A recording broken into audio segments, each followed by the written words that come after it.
Come, thou long-expected Jesus, born to set thy people free. From our fears and sins release us. Let us find our rest in thee. Friends, when COVID-19 first upturned our lives last Lent, many of us noted that the restrictions and isolation seemed to fit the season. As time has passed, however, and the weeks turned into months, I've come to realize that Advent may offer a better spiritual model for the experience we are sharing.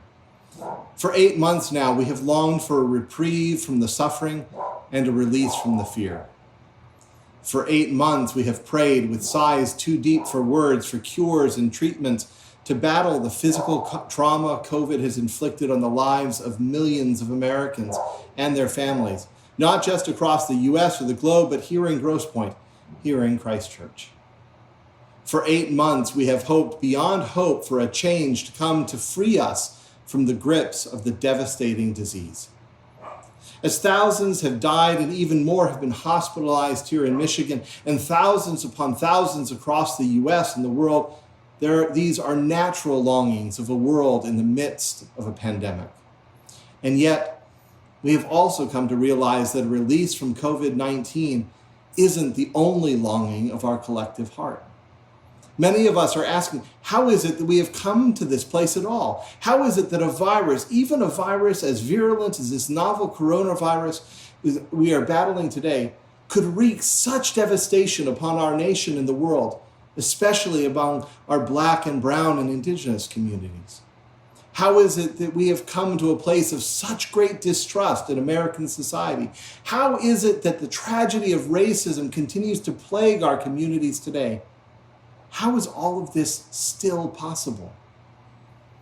And so we long for more, not just for improved therapeutics to treat COVID-19 today and a vaccine to prevent its spread tomorrow, but for a more fundamental change in the human heart and within our collective society.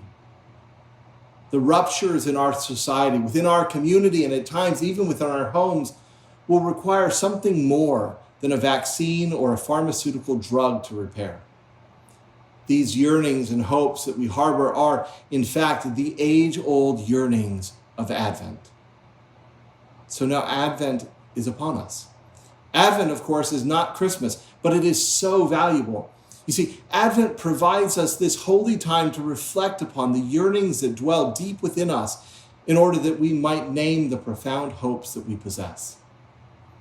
So I encourage you over the coming weeks to do something you may not have done for some time. I want you to make a Christmas list of sorts, but let's call this an Advent list instead. But this isn't a list for gifts and baubles. This is a list for and from our heart.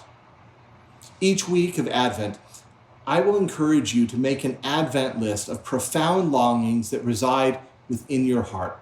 Longings and hopes that you have for you and for your family. Longings and hopes that you have for a neighbor or for a friend. Longings and hopes that you have for our community of Christchurch and for our community of Grosse Pointe. And longings and hopes that you have for the world beyond our neighborhood, for our neighbors in Jefferson Chalmers and throughout Metro Detroit. Friends, if we are to hear God's promise at Christmas and the way out of the darkness that we experience, we must first explore the great yearnings of our heart. For God indeed comes every Christmas, not with pretty baubles to play with, but with a great light that shines in the darkness of our world. Friends, let us explore the yearnings of our hearts in order that we might see God break in yet again this Christmas time.